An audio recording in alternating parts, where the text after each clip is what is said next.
Brain, not brawn, will change the world. These are words many Asura live by, and indeed they are one of the smartest people in all of Tyria. The slender, short creatures care little for history, and instead look forward rather than back.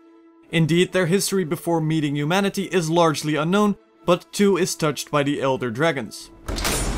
Before they built the great structures we can witness now, they lived underground. There they had developed excellent senses, and even then they were brilliant as a people, analyzing and utilizing the complexities of magic. They spread throughout the depths of Tyria, linking distant locations with one another through the use of their Asura gate technology, and they built great underground citadels and places of incredible arcane power. As smart as the Asura are, they didn't know that one of these places was the home of a creature called the Great Destroyer, a champion of the elder dragon Primordus.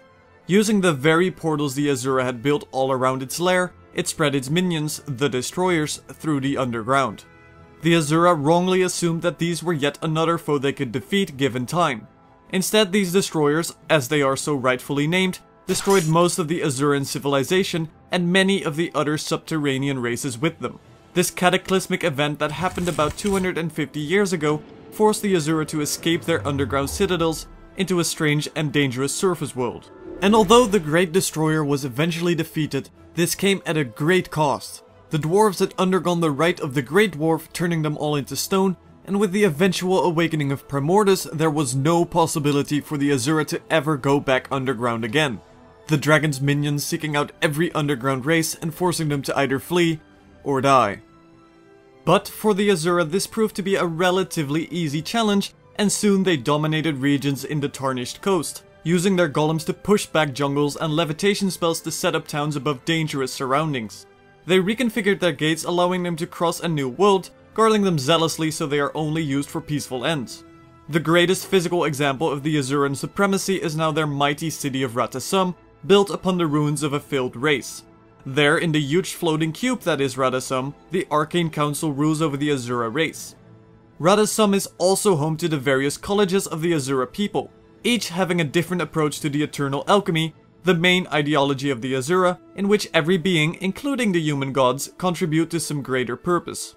Although Radhassum is the central hub, they have spread their laboratories and research facilities throughout the Tarnished Coast, often in dangerous areas to ward off potential competitors. There they work in so-called crews, a special Asuran work gang, which they mostly work in until a specific project is done, thriving on competition and working solely to prove their own exceptional nature as the mad scientists they are. It is then not a huge surprise that the greatest threat to the Asura is other Asura.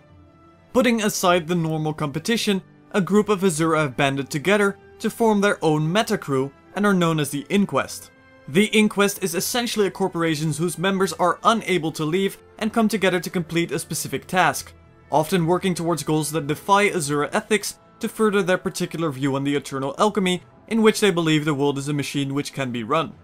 Having little to no morals, they gladly experiment on other sentient races, trapping their spirits inside of golems and often involving forced tests that result in the death of the subject.